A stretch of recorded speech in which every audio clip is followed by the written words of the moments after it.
Psalm 78, New American Standard Version. Listen, my people, to my instruction. Incline your ear to the words of my mouth. I will open my mouth in a parable. I will tell riddles of old, which we have heard and known, and our fathers have told us. We will not conceal them from their children, but we will tell the generation to come the praises of the Lord, and his power and his wondrous works that he has done. For he established a testimony in Jacob and appointed a law in Israel, which he commanded our fathers, that they were to teach them to their children, so that the generation to come would know, the children yet to be born, that they would arise and tell them to their children, so that they would put their confidence in God and not forget the works of God, but comply with his commandments and not be like their fathers, a stubborn and rebellious generation, a generation that did not prepare its heart and whose spirit was not faithful to God.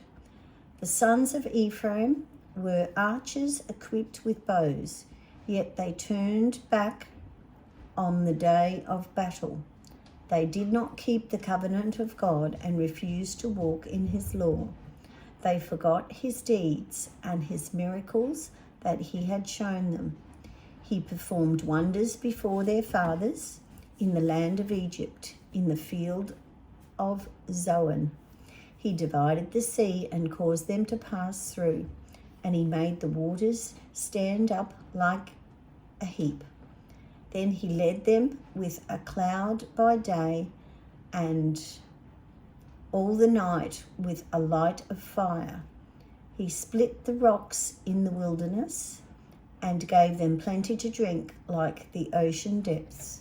He brought forth streams from the rock, and he made waters run down like rivers.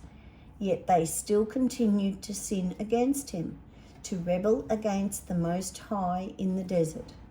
And in their heart they put God to the test by asking for food that suited their taste. Then they spoke against God.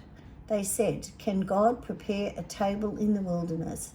And behold, he struck the rock so that the waters gushed out and streams were overflowing. Can he also provide bread? Will he prepare meat for his people? Therefore the Lord heard and was full of wrath, and a fire was kindled against Jacob, and anger also mounted against Israel, because they did not believe in God and did not trust in his salvation. Yet he commanded the clouds above and opened the doors of heaven. He rained down manna upon them to eat and gave them food from heaven. Man ate the bread of angels. He sent them food in abundance. He made the east wind blow in the sky, and by his power he directed the south wind, when he rained meat upon them like dust, even winged fowl like the sands of the seas. He let them fall in the midst of their camp, all around their dwellings. So they ate and were filled, and he satisfied their longing. Yet before they had abandoned their longing, while their food was in their mouth, the anger of God rose against them and killed some of their strongest ones and subdued the choice men of Israel. In spite of all this, they still sinned and he did not believe in his wondrous works. So he brought their days to an end in futility and their years to an end in sudden terror.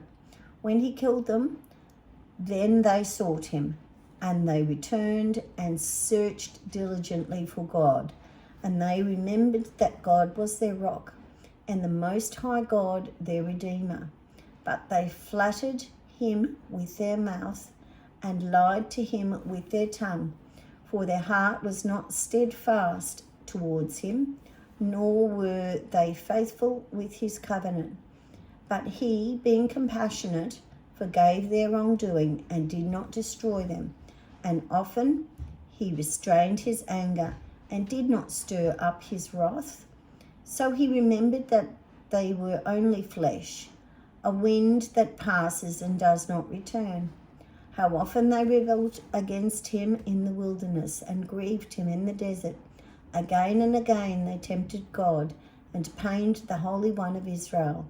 They did not remember his power, the day when he redeemed them from the enemy, when he performed his signs in Egypt and his marvels in the field of Zoan, and turned their rivers to blood and their streams so that they could not drink. He sent swarms of flies among them that devoured them, and frogs that destroyed them. He also gave their crops to the grasshopper, and the produce of their labor to the locusts. He destroyed their vines with hailstones, and their sycamore trees with frost. He also turned their cattle over to the hailstones, and their herds to bolts of lightning. He sent his burning anger upon them, fury and indignation and trouble, a band of destroying angels. He leveled a path for his anger. He did not spare their souls from death, but turned their lives over to the plague, and struck all the firstborn in Egypt, the first and the best of their vigor in the tents of Ham.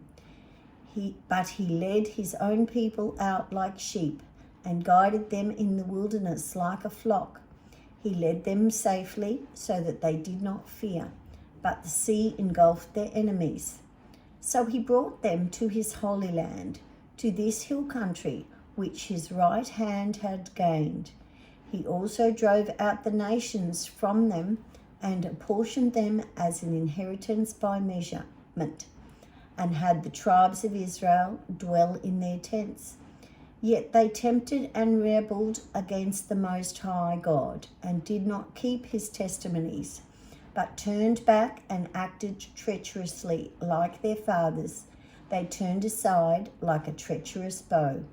For they provoked him with their high places, and moved him to jealousy with their carved images.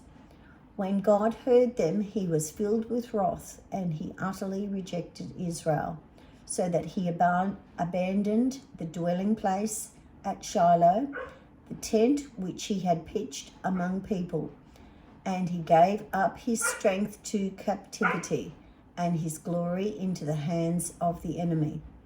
He also turned his people over to the sword, and was filled with wrath at his inheritance.